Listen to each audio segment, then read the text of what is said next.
Ça a beau être la seule certitude qu'on a en ce bas monde, il reste que de composer avec la mort, et en particulier celle de nos proches, celle des gens qu'on aime. C'est une épreuve sur laquelle c'est difficile de mettre des mots. Et c'est peut-être pour ça, et ou encore pour contrecarrer l'inévitable silence qui s'ensuit, que les compositeurs ont de tout temps accordé un soin particulier à la musique qui aborde la mort. Des traînes de l'Antiquité jusqu'aux grandes messes de Requiem, en passant par le Dies Irae grégorien et les chants des flagellants, la musique funèbre a presque toujours eu des airs de lamentation, des marches lourdes, question de représenter l'appesantissement du deuil. Je dis presque parce que les rites funéraires diffèrent selon les endroits, selon les cultures. Au Mexique, au Ghana, en Indonésie, même ici, chez certaines Premières Nations, le passage vers la mort, c'est aussi la célébration de la vie qui y est attachée. Et donc, nécessairement, les musiques vont prendre des couleurs complètement différentes. Mais qu'on l'écoute ou qu'on le noie, le silence, Claude Debussy l'a dit, Miles Davis l'a dit, John Cage l'a dit, c'est de la musique. Et donc, où qu'on soit, le chant du cygne peut tenir la partie soliste de nos topophonies, qu'elle soit en majeur ou en mineur.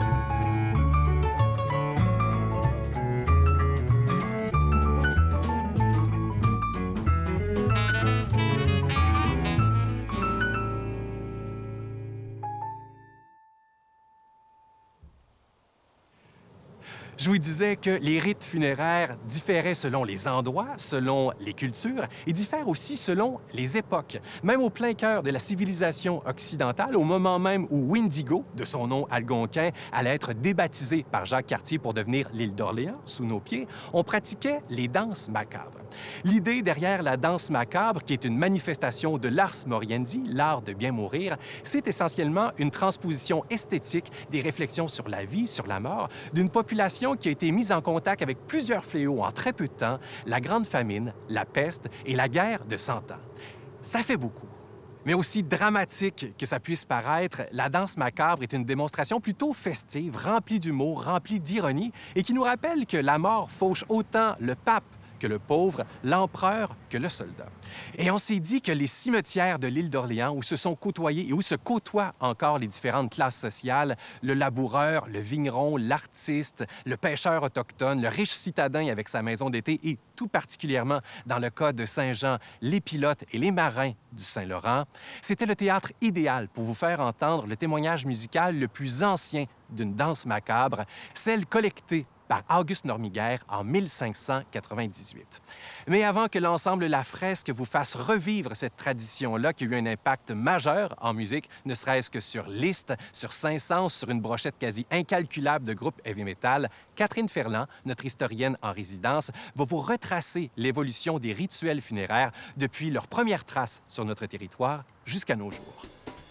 On retrouve des manifestations du culte des morts dans essentiellement toutes les sociétés, si bien qu'on le considère comme caractéristique de l'espèce humaine. Et on retrouve des traces de la mise en terre des morts dans des lieux qui leur sont dédiés très tôt dans la préhistoire. C'est en Jordanie que se trouve le plus vieux cimetière découvert à ce jour, un champ du repos qui daterait d'il y a plus de 16 500 ans.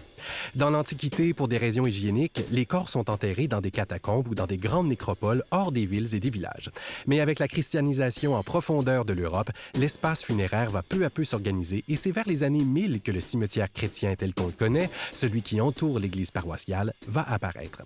Et avec ce retour des morts parmi les vivants, de nouveaux rites funéraires vont s'imposer, comme la danse macabre. Selon toute vraisemblance, la première danse macabre aurait été réalisée à Paris au Charnier des Saints-Innocents en 1424.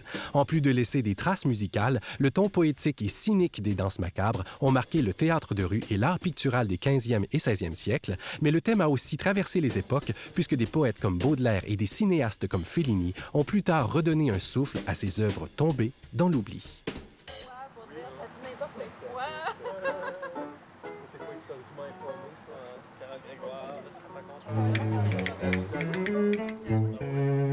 Catherine, aujourd'hui au programme avec la fresque, on a une danse macabre qui a été collectée à la toute fin du 16e siècle. Donc, ça concorde un peu avec le début de la colonisation ici. Mais il ne faut pas oublier que le territoire, il était habité bien avant ça. Est-ce qu'il y a des traces des rituels funéraires de cette époque-là? Oui, on en a, Nicolas. En fait, ce qui est surprenant, c'est qu'on n'ait pas tant de sépultures autochtones que ça, parce que tout simplement, le territoire a été tellement brassé par les glaciations, la mer de Champlain qui recouvrait toute la vallée du Saint-Laurent, ce qui fait qu'on n'a pas tant de sépultures que ça. Mais il y en a quand même qui nous donnent de précieux indices un peu sur on va dire, les rituels autochtones. Donc, on sait qu'il y avait déjà des offrandes funéraires, des bijoux, des armes de chasse, des pointes de flèches. Une façon, finalement, de nourrir le défunt au-delà de la sépulture, de le faire vivre encore. Et là, après ça, arrivent les Français. Est-ce que, j'imagine, considérant la dévotion là, des gens qui sont aux commandes de la colonisation, les rites catholiques vont prendre beaucoup de place? Définitivement, Nicolas, les rites catholiques vont orchestrer, c'est le cas de le dire, tout le rituel funéraire qu'on va avoir en Nouvelle-France. Il y a beaucoup de choses qui peuvent se dire sur cette période-là, mais ce qui est intéressant, c'est de savoir à quel point les gens avaient attachaient beaucoup d'importance au fait d'être près d'une église, parce qu'on pensait que c'était bon que le corps retourne à la poussière en étant près d'un lieu saint, dans un lieu sanctifié. Donc, les cimetières anciens, comme celui d'ici où on se trouve à Saint-Jean de l'île d'Orléans, sont près des églises pour cette raison-là. On pouvait aussi être inhumé encore plus près, donc dans l'église, sous le plancher ou dans la crypte funéraire. Ça, c'était réservé souvent aux familles un peu plus notables, ceux qui avaient un petit peu plus d'argent. Mais ça s'est arrêté au bout d'un certain temps, ça. Oui, on a dû arrêter parce que, pour des raisons tout simplement de salubrité. Effectivement, on ne voulait pas que les morts nuisent aux vivants, nuisent à la dévotion des fidèles dans l'église. Donc, progressivement, on a décidé d'éloigner les gens et de les retourner tout simplement dans les cimetières. Et là, ça a été la grande époque des cimetières jardins. Mais ça, on est rendu à l'époque victorienne, là. Donc, on progresse dans le temps. Il va y avoir toutes les influences, évidemment, britanniques. Oui, d'ailleurs, après la conquête, j'imagine, ça a eu une influence sur à peu près toutes les strates de la société, toutes nos activités. C'est le cas aussi d'un point de vue funéraire? Oui, mais pas aussi rapidement qu'on pourrait le penser parce qu'on va être plutôt dans une continuité, une mixité, on pourrait dire. On va voir arriver, évidemment, des cimetières protestants qui vont popper à quelques endroits, particulièrement dans les grandes villes, là où on a une concentration de population britannique. Mais ça ne sera pas un gros, je dirais, un gros clash au niveau des traditions funéraires. C'est plutôt au 19e, au fil du temps, avec l'arrivée, on va dire, des métiers de spécialisation. La professionnalisation de la mort. Vraiment, c'est tout à fait remarquable de voir ça. C'est remarquable partout en Occident, d'ailleurs. On voit arriver ce qu'on appelle les entrepreneurs en pompes funèbres, donc vraiment les undertakers. Ce sont les gens qui sont spécialisés. Au départ, ce sont souvent des menuisiers qui sont... on leur passe des commandes pour fabriquer des cercueils, mais progressivement, ils se mettent à offrir d'autres services. Le transport, la location aussi d'accessoires liés au deuil. On va voir aussi surgir des métiers comme des couturières qui sont spécialisées dans le vêtement de deuil, parce qu'à l'époque victorienne, on a cette idée qu'il faut pleurer nos morts beaucoup plus longtemps. Le rituel s'étire aussi. Tout à l'époque de la Nouvelle-France, on inhume le lendemain du décès. Ou à l'époque victorienne, tout à coup, on étire à 3-4 jours. La veillée funèbre prend plus d'importance. Donc, tout ça va, disons, bouleverser un petit peu la façon qu'on avait de vivre le rituel funéraire jusqu'alors. Mais tout ça, c'est encore un peu associé aux religieux parce qu'il y a des églises, il y a différentes factions, mais il y a des églises.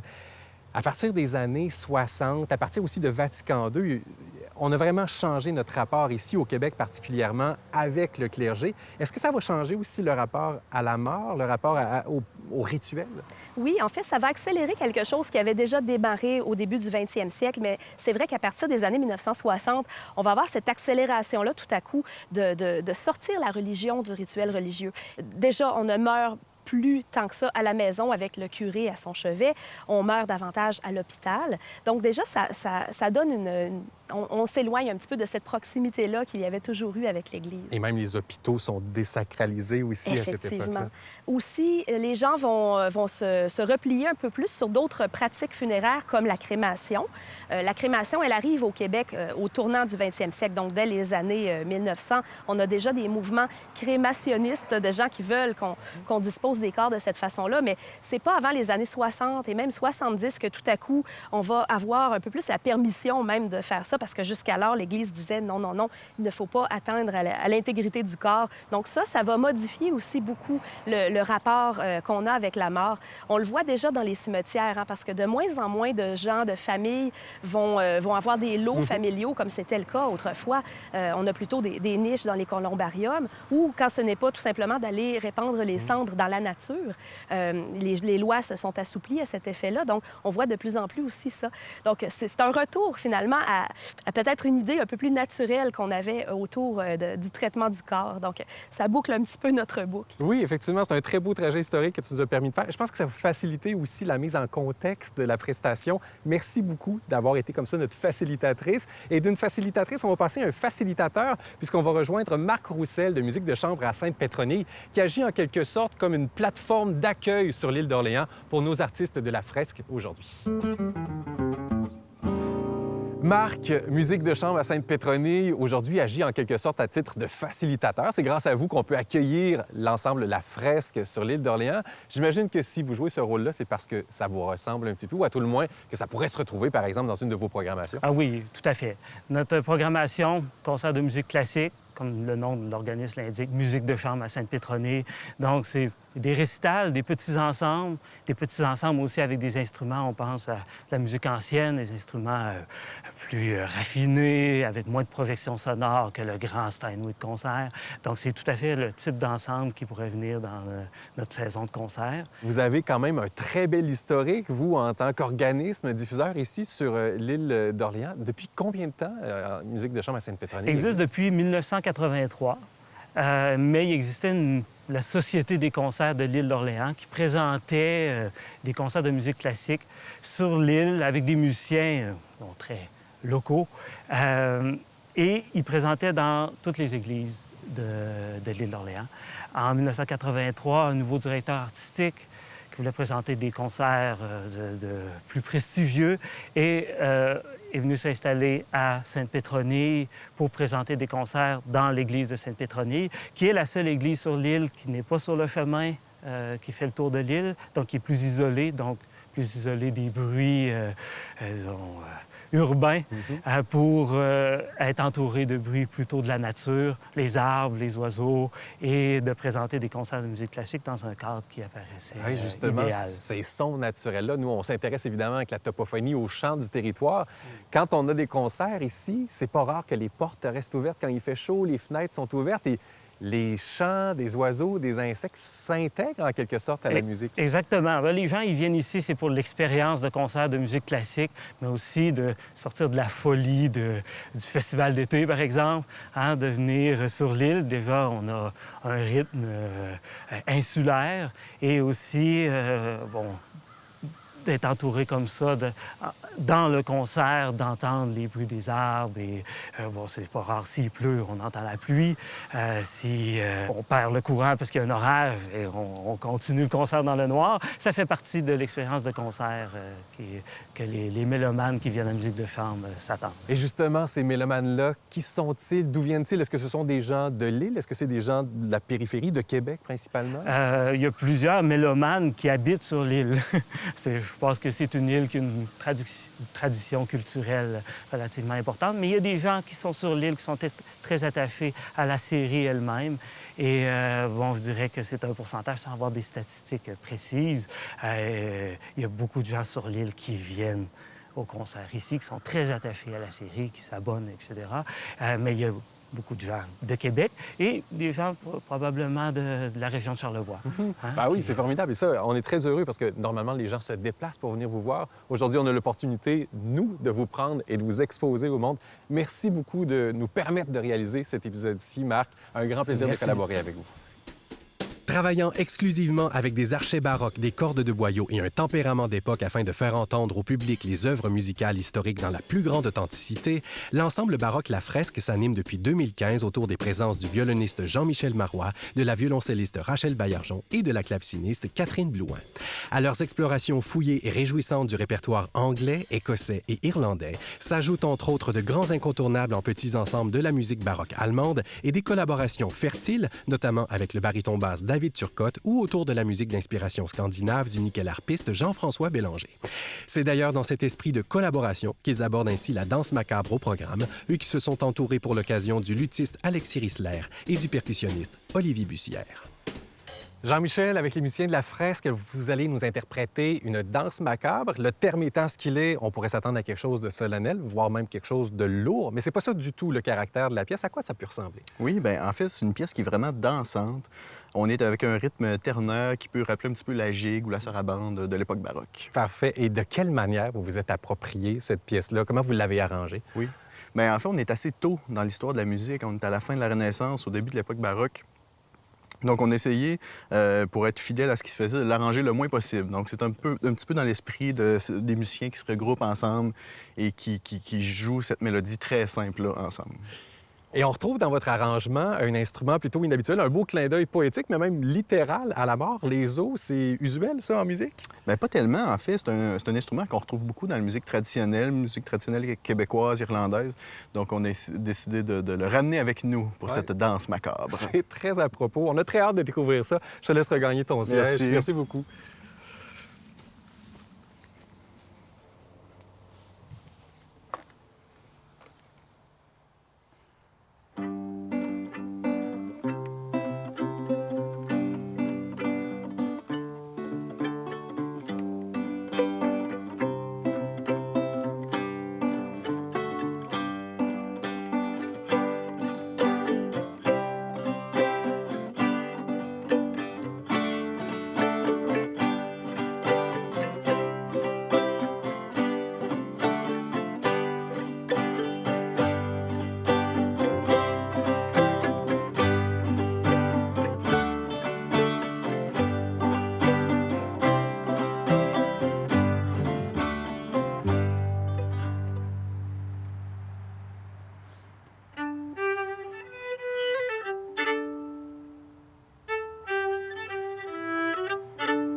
Je sais pas pour vous, mais moi, quand j'étais petit, on m'a pratiquement appris à marcher sur la pointe des pieds dans les cimetières pour pas perturber le sommeil de ceux et celles qui en sont à leur dernier repos.